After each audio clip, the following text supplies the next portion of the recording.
A crazy lady at a barbershop. This happened, I think, 2 years ago. I was in the 7th grade, and since I was not old enough to stay by myself at home at the time, I went with my dad.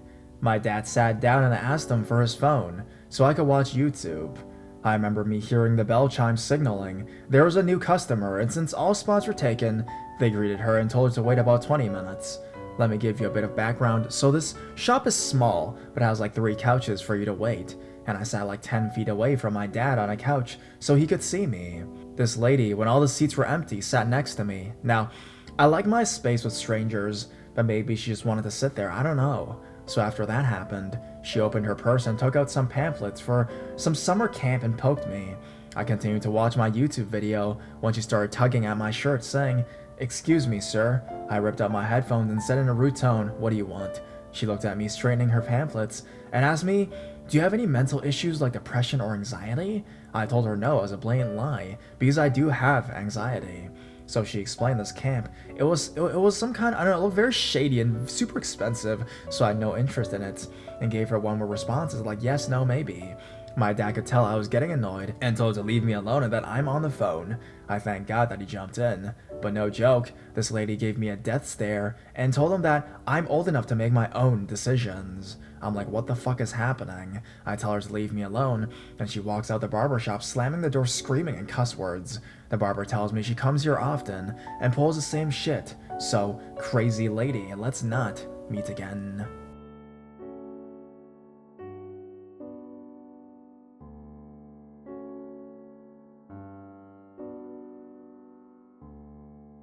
Crazy lady, our not so Canadian neighbor. All this happened over a couple years in high school. I'm now 27 and completely over it, but at the time it was terrifying.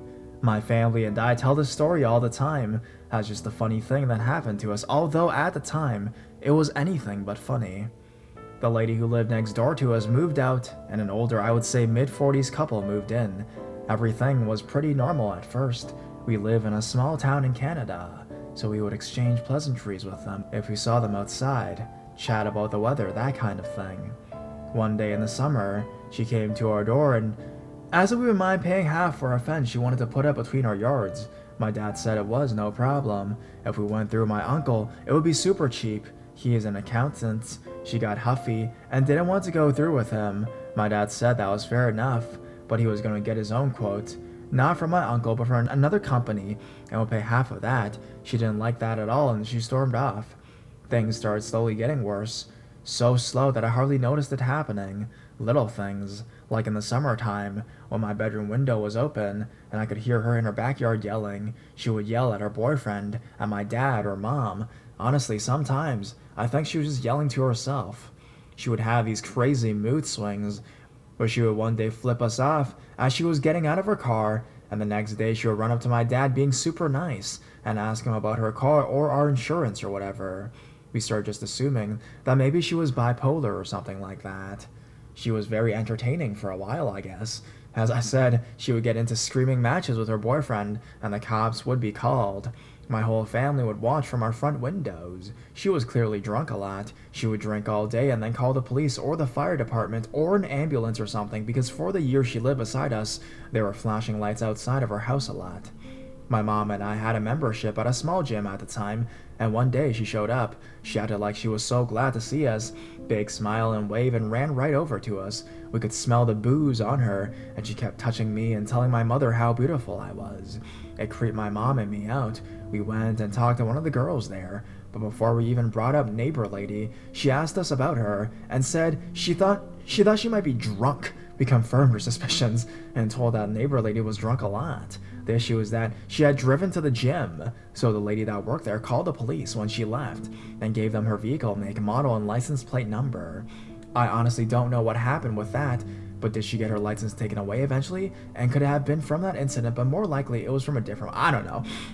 I don't remember 100% what happened, to be honest. Come on, it was like 10 years ago. But one night, my dad was out shoveling snow and saw a crazy lady pull into her driveway with extensive damage on her car. She pulled into the garage and stumbled into her house. A little while later, we see cop cars out front and them escorting her out of the house. After that, she would tell my dad, unprompted, that her car was in the shop or someone was borrowing it, but we could see it in her garage whenever she opened it. Now, I know none of this has been particularly creepy or anything, but it was in the summertime that everything escalated. One morning, I woke up to the usual screaming in the backyard, but it was my mom screaming at Crazy Lady to leave us the fuck alone and not to talk to us anymore. I asked my mom what prompted this, and she said that Crazy Lady was yelling at my dad about her dog peeing on her lawn, and my mom just lost it. The next day, all of the heads of my mother's flowers were cut off. That's when my parents sat my sister and me down and explicitly told us that we are not to speak or go near her no matter what. Unfortunately, not getting a response from us pissed her off even more. One morning, my mom went out to her car to go to work, and she found a picture of my family under her windshield with their faces scratched out so hard that it had torn the papers. It was horrible to fear going outside of your own home, to be scared of being accosted by a grown lady when you're 15 or 16. No one should feel scared at their house. That summer my dog died. She was 13, but in perfect health, a little overweight to be honest. She was acting funny one day, so my mom took her to the vet. They couldn't find anything at all wrong with her, but said they would keep her overnight for observations. That night, I got a horrible feeling and I begged my mother to let me go see Indy, our heroic dog. She said that the vet's office was closed, and we would go see her in the morning. In the morning, we got a call that Indy had passed away throughout the night. My family got that dog when I was 2, and I'm still tearing up about her death now. I loved her so much.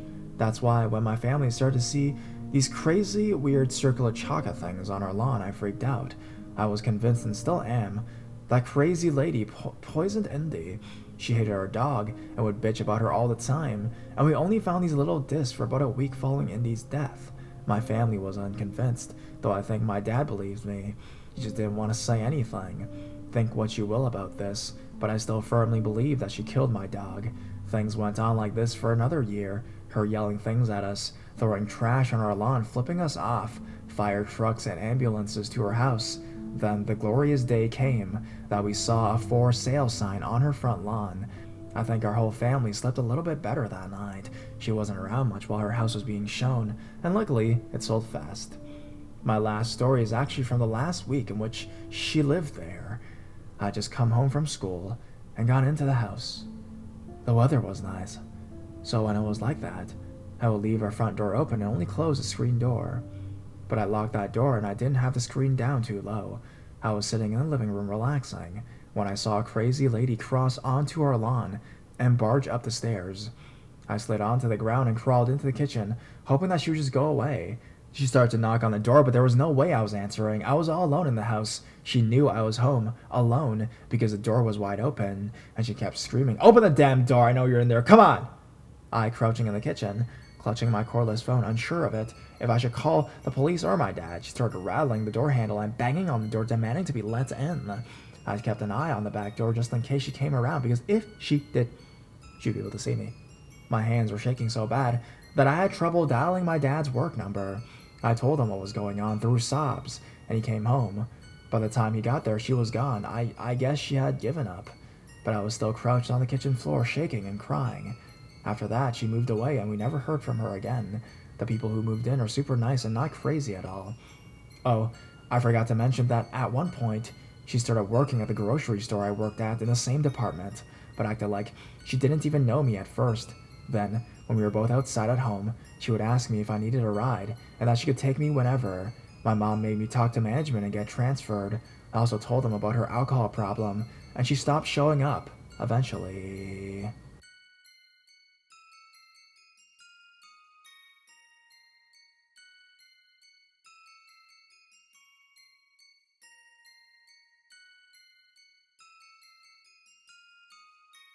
Crazy lady who made high school a living nightmare and my best friend's pervy dad. I think this qualifies if only because it spanned over 10 years and some of the ridiculous lengths things escalated to. Creepy maybe not, but definitely disturbing in some parts.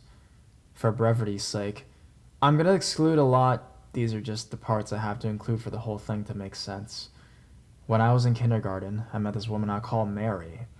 Apparently, I actually knew her for a while before my first memories of her, because she helped out in my Sunday school class. I don't really remember that. It's just what was told to me by her and my mother. The first time I remember meeting Mary was when I was walking through the hall of our church. I knew a lot of adults there and generally felt safe. I was walking down a hallway when this woman stuck her head out of a supply closet and started talking to me, asking me to come over, and started giving me the whole "you're a good kid, why don't you help me with something" sort of spiel. And she knew my name without me telling her.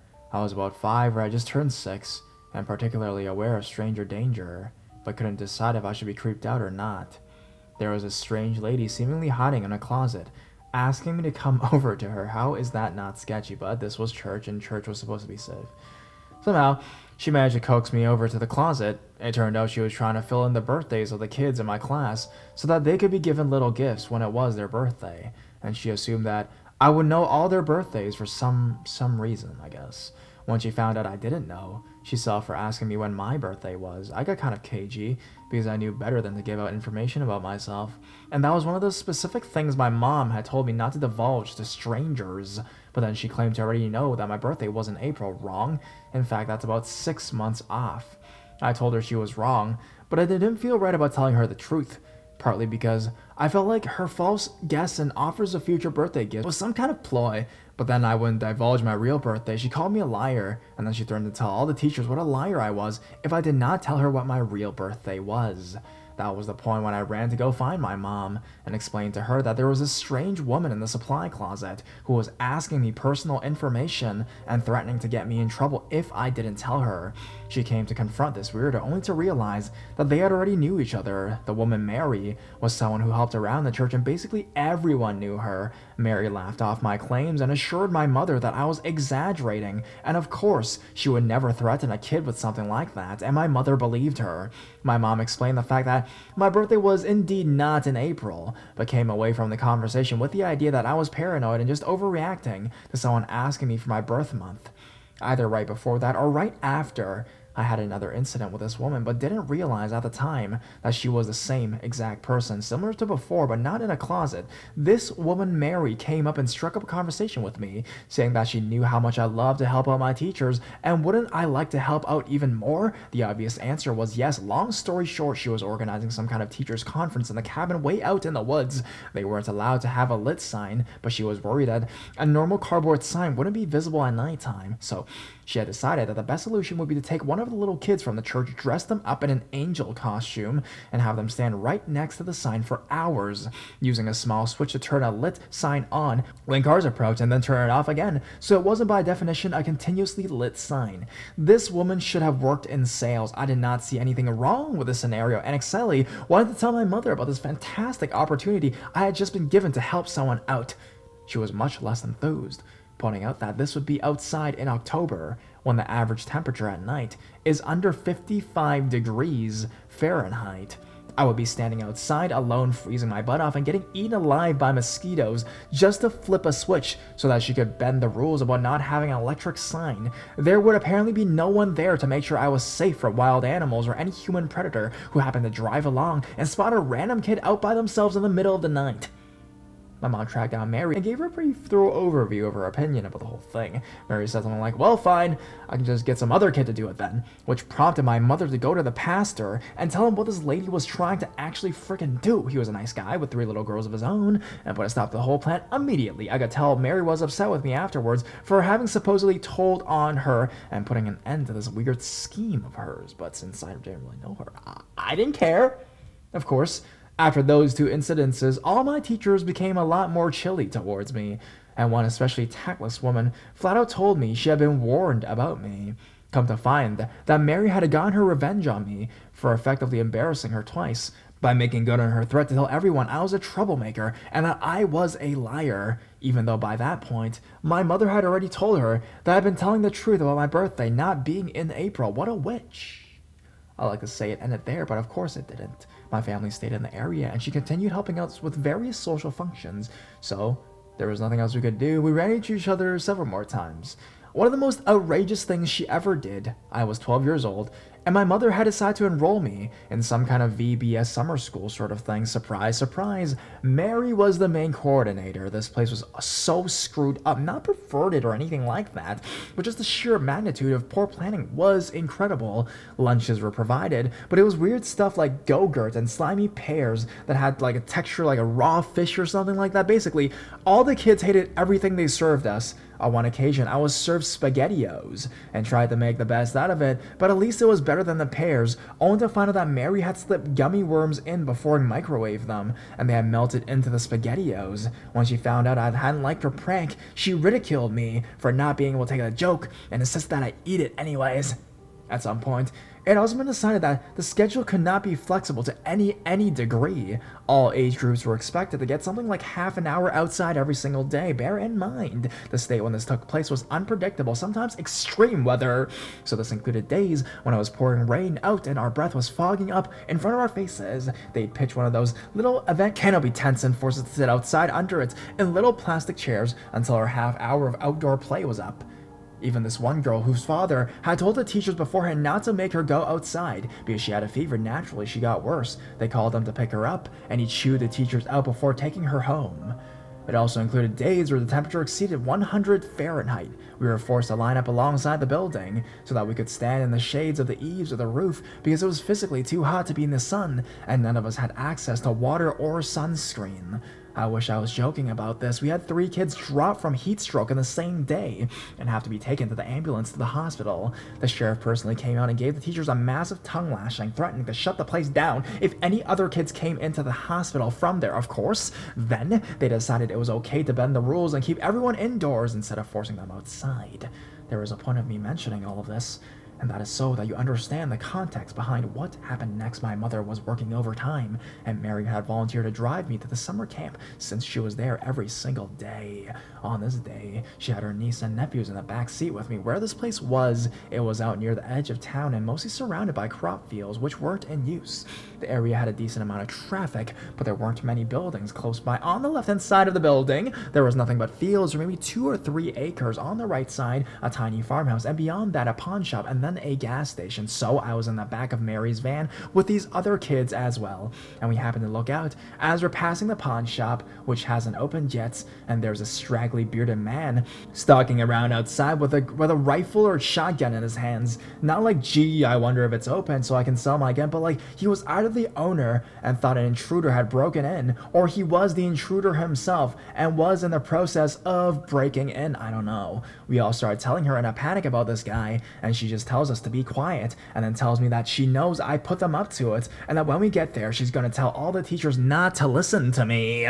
That day, and explicitly, the schedule was never changed, unless the sheriff threatened the teachers was randomly changed so that my class was sent outside immediately, instead of later in the afternoon, and the doors to the building were locked, so we couldn't go back inside even to use the restrooms or anything like that. I spent an hour fearing for my life because I knew that if that guy robbed the pawn shop and tried to escape on foot, there was nowhere for him to run to that cover except for our building. I even begged to call my mom, and Mary refused to let me anywhere near the phone, saying that my mom had better things to do than be bothered by my stories. So yeah, basically, the coordinator of the summer school changed the whole schedule for a day and locked a bunch of kids outside just to get back at me for, truthfully, reporting seeing a creepy man with a gun nearby, and also forbid me from contacting my parents, which she was never supposed to do anyways. My mom was tickled when she picked me up and learned that I'd been forbidden from calling her when I needed to, although she didn't realize the full context of the situation until later when I had a chance to explain it better. It doesn't even end there, although I wish it did, because the last part was the worst series of events that have ever happened to me. I guess it was kind of a perfect storm. From 6 to 10 years old, I've been best friends with this boy, whom I'll call Michael. Not boyfriend, girlfriend, but real true best friends. I don't think we never really argued about anything, except maybe his father, who seemed nice, but always tried to spin whatever I said into some sort of innuendo, so that he can complain about me to my parents, like getting on my case about having mentioned the term pussy willow once, or claiming the word pooter was grossly offensive, when he knew that was the alternative my parents made me use instead of fart. I got some weird vibes from him, but not enough to warrant his own post.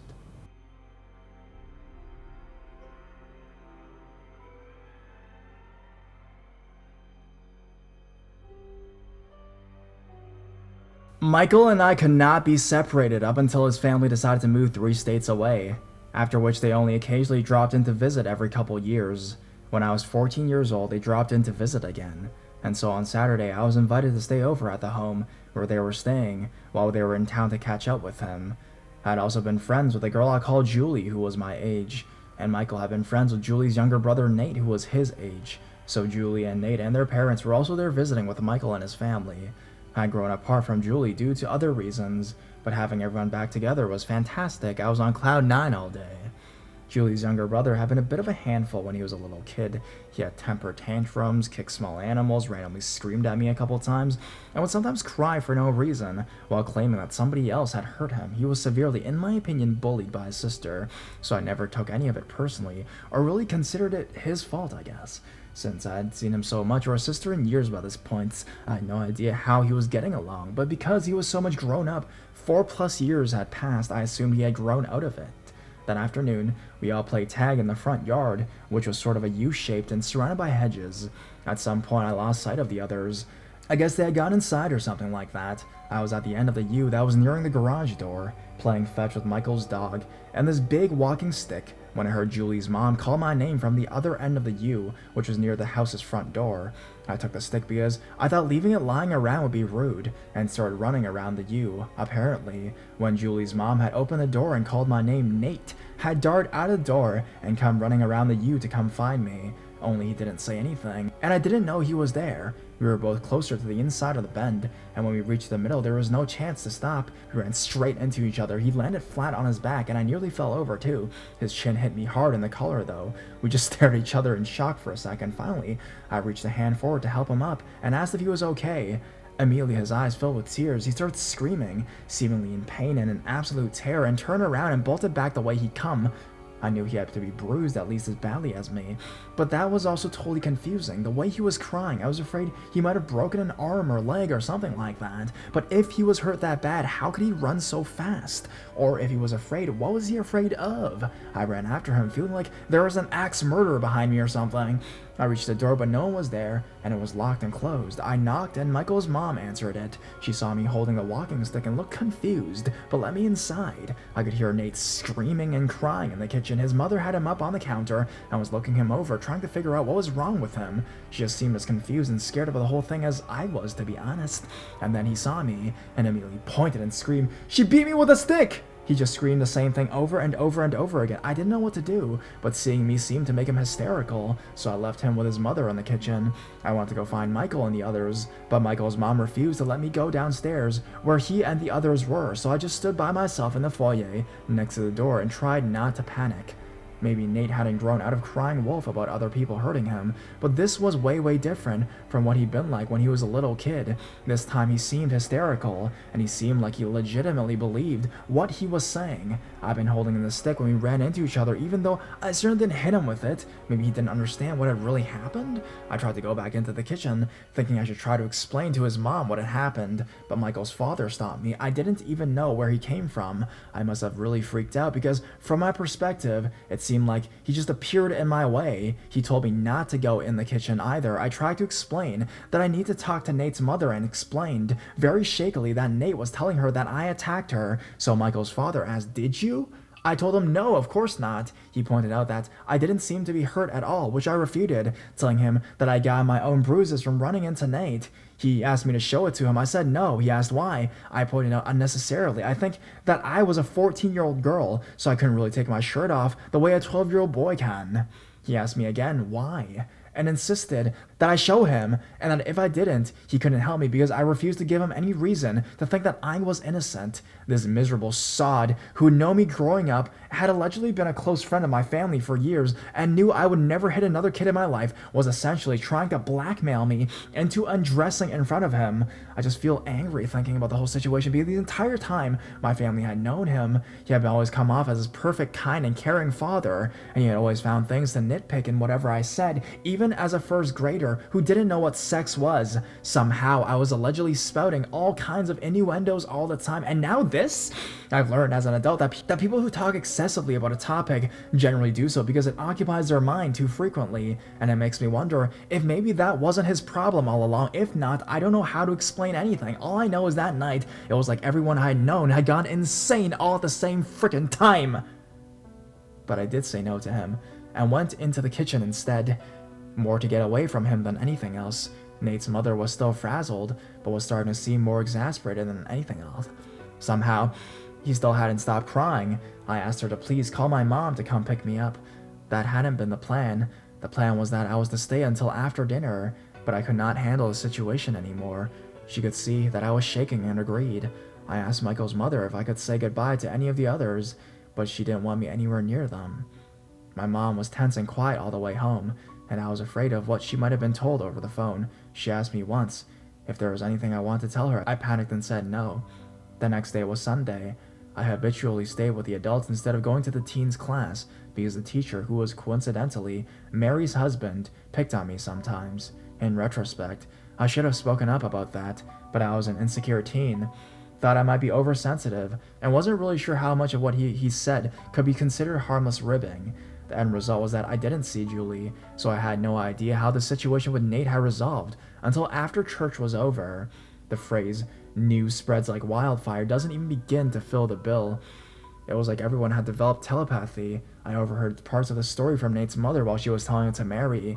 Nate had continued to insist, even after I left, that I savagely attacked and beat him for no reason. He had some pretty nice green bruises that seemed to back up his claims anyways. Nate's mother was completely unnerved by how sincere he seemed, and was torn between believing him because he was so grown up now, because there were those bruises, because he had been legitimately too scared to come to church in case he saw me again, or not believing him, because I had seemed so scared too, because she had the decency to remember what kind of kid I'd been growing up. Well, I hadn't been there. Julie had told all the girls in my class that I attacked her brother. Michael told me that he didn't know if he believed that I'd done it or not, but his parents refused to let him stay in contact with me because they were both certain that I was guilty. Julie and Nate's parents wanted to talk to my mother to try to resolve whatever had happened between them, because they were willing to give me the benefits of the doubts, but they couldn't find my mom and didn't want to take the whole time looking for her because they had left Nate at home alone and was eager to get back to him. So instead, they told the whole story about what happened to Mary, trusting that she would convey the whole situation to my mother. That was not what happened. Mary changed the story. Now it was Nate's parents, herself, and Michael's parents who all knew beyond a shadow of a doubt that I was guilty, with the added insinuation that it might not just have been an assault, because apparently that wasn't good enough for her. Yeah, she decided to play that card for the sheer fun of it. By the time I'd started to realize what the issue with Nate was, half the people in the church had already been told what an awful, despicable person I was.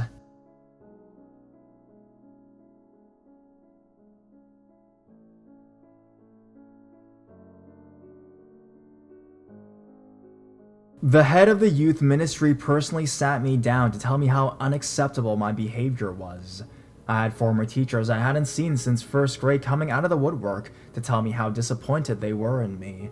Everyone flat out refused to hear my side of the story. They already knew everything, they said. Nothing I could have said could have made up for what I did. Mary had already told them I was a rebellious, lying kid, a troubled child, and had stuck to that story over the years, including during the pawn shop incident, so it seemed like there was precedence. She had been building off the same claims about me for 8 years by this point. Why would anyone believe a lying, rebellious, troubled teenager over a charismatic adult who was always doing her part to help the community?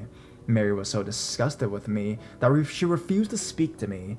She specifically told her yarn to everyone but my mother, having learned early on that my mother was not going to stand for baseless rumors and accusations about me. Mary was of the opinion that my mom was in denial. Well, what an awful kid I really was. Mary's husband, my current youth teacher, somehow snowed me into thinking that my mom knew about everything, and that I shouldn't try to talk to her about it because she was so angry with me, she would basically explode on me. I spent the next 2.5 years despised by everyone I knew. All the adults I knew were against me except for the pastor, who refused to take sides, and my mother. Mary's husband continued to make snide remarks and insinuations whenever he thought they were vague enough that other adults wouldn't know what he was talking about. All the kids I knew were in my age range shunned me. Even when new kids came in who didn't know any better, they were quickly told to stay away from me, ruining any chance I had of making new friends to replace the old ones I lost. Even random strangers in the grocery store would glare daggers at me, sneer at me, or just watch me with creepy disapproval.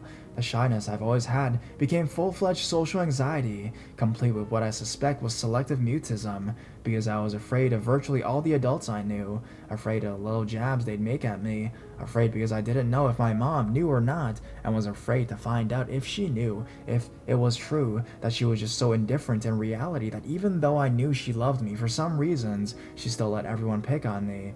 It seems so stupid now that I was afraid of talking to her about it, but if there was any one thing in my life I would choose to change, it's that I would have told her immediately. But that isn't what happened, so I lived with it by myself. There were some mornings where I just spent an hour in the shower crying my eyes out because I didn't want to go out and have to deal with it all over again. I don't know if you know what I mean when I say having other people expect you to feel guilty is oppressive in and of itself. When you laugh or smile or just feel normal, then they believe you should be ashamed of something you don't like that you aren't. For a while I tried just not remembering what had happened. It is possible to make yourself forget something, but don't ever do that to yourself. Once you have a memory, you can't really destroy it. The best you can do is bury it. Part of your mind will still always know it's there. I still got all the same judgmental looks and hurtful remarks. I just no longer understood why people were acting that way, and all kinds of awful nightmares. Until I finally dug those memories back up and faced them again. I got over it, but slowly. So many people who had known me the entire time I was growing up had immediately assumed the worst just because some gossip had told them to. I never knew who had been told and who hadn't. Every time I thought people had forgotten, Mary's husband would make some new cutting remark, or someone else would, and I'd lose whatever sense of security I start to scrape together. It was only in my early 20s, a few years after we moved out of state, that I finally found the courage to bring up the subject with my mother, which led to some interesting revelations. It turned out that Nate's mother hadn't divulged anything about what happened over the phone. My mom had been tense on the drive home because of something totally unrelated to me, and had asked if I wanted to talk, not because she thought I was guilty about anything, but because she could tell I was under some kind of stress.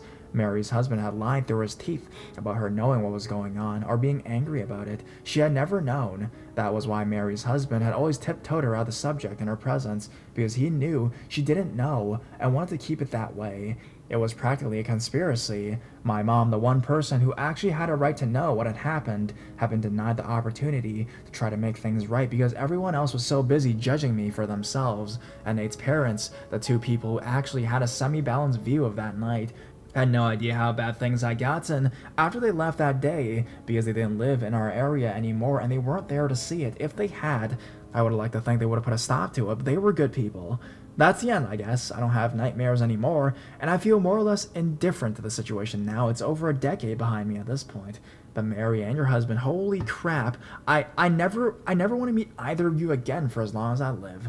All the stress and fear and heartache I've mentioned here, and that's still not even mentioning how much you badmouth my mom behind her back, gushed over her cancer scare because he gave you something to gossip over, and generally treat us both like dirts. I never want to meet Michael's father again either, because whether he's a pervert or just too dense to realize how wildly inappropriate he was being doesn't really matter at this point. Either way, it was still beyond creepy and wrong. Never meeting Michael again is still kind of painful to think about, but I guess it can't really be helped.